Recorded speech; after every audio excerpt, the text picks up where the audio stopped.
All right, I just finished doing some blade tests here at the beach, and I figured I could take the time to make a ramble video since I haven't done it in a while, at least this kind of setting here. And I hope the audio is not going to be too bad because I don't have the external microphone on me, so this is the onboard microphone on the camera, which is usually not that great, but I'll try to enhance it as much as I can. But other than that, I figured I could ramble a little bit about beliefs and religion. Don't worry, it's not going to be the inflammatory rant type. This is going to be pretty civil, just some general thoughts about it. So obviously it is one of those explosive topics that whenever you bring it up, people freak out. And it doesn't matter what you say, what your beliefs are, or if you have any, or whatever. It doesn't matter if you say you believe this or that, or you don't believe anything in particular, or you're just not sure. Somebody is going to be annoyed by it. But it's really sad because it doesn't have to be like that. I mean, it depends a little bit on the particular belief. Generally, people say that the religion is not the problem, people are. And overall, that's true. But there are a few exceptions. Like, for example, if the religion is dogmatic and says that you have to preach and you have to convert people and even have to fight and kill those who don't believe, well, that's obviously a problem with the religion itself. So the religion itself is, in that case, amoral. So I bet some people are going to disagree on that if they do believe it. But hey, that's just how I see it, and I don't think it takes much relativism even to agree that a belief that says all other beliefs have to be eradicated is not quite right, is ethically questionable. I don't think there's too much confusion about that in general, unless we're talking about radical fundamentalists, but they are a whole different problem. So, but a lot of the hatred and conflicts and everything is completely unnecessary. I mean, there is generally a very easy fix for religious disagreement. Don't talk to each other about it. Just ignore it. Let other people believe what they want. However, I also understand that it isn't always that simple.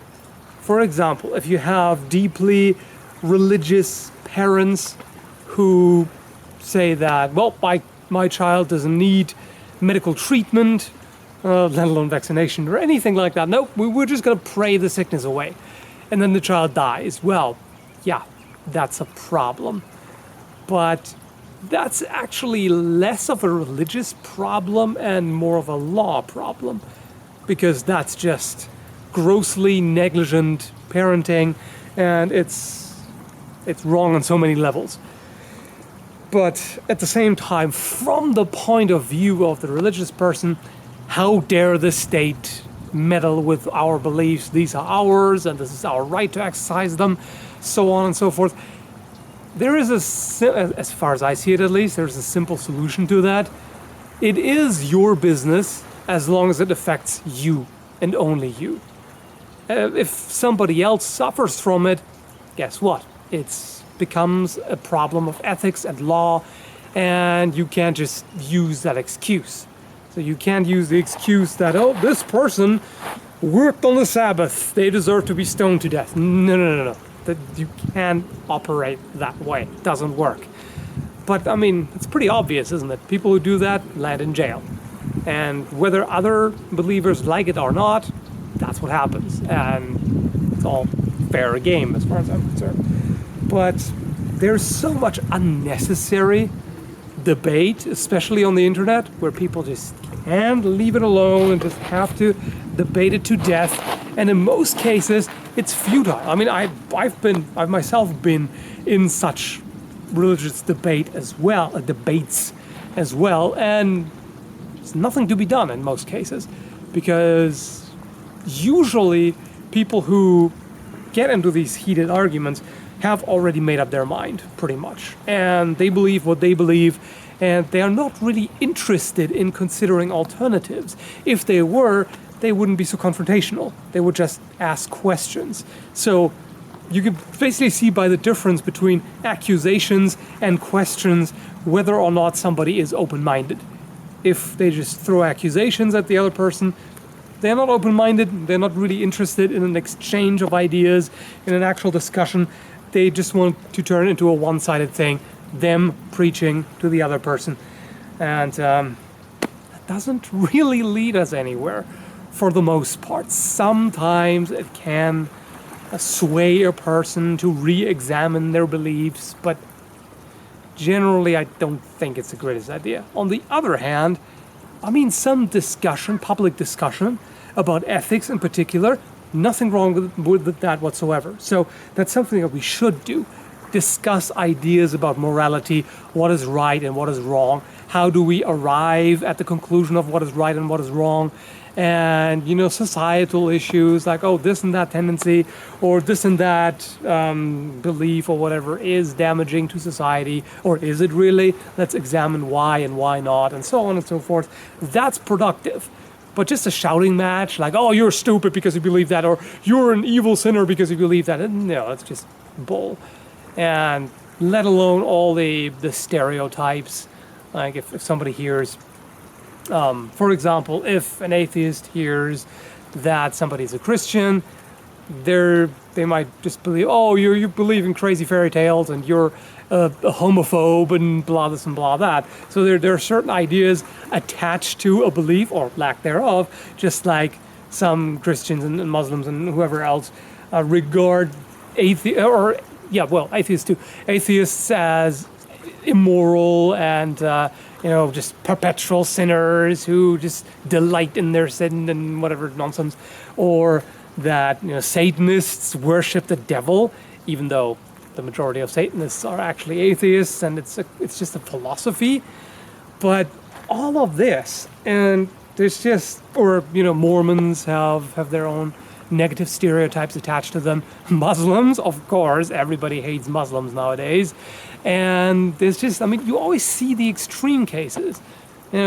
Christians, you see the Westboro Baptist Church. Muslims, you see the crazy terrorists and Islamists who are trying to influence the country of other, the culture of other countries, not the country of other cultures. Well, maybe that too, whatever. So there's always the vocal minority, the ones that scream the loudest and do the most damage, which affect the public image of the entire group, it sucks. And I've fallen for that too. I used to be quite prejudiced towards Christians. I used to think that they're intolerant of other beliefs and kind of crazy and have a twisted view of sexuality and are trying to demonize nature and all of that, which of course is nonsense overall. Some do, but not all. So it's good to be aware of these things and try to better yourself and have a more nuanced view of things, because otherwise we're just ending up not being able to communicate at all. We're not talking with one another, we're just shouting at one another, and that doesn't really do anything whatsoever. And that shall be it for today's sermon on my part.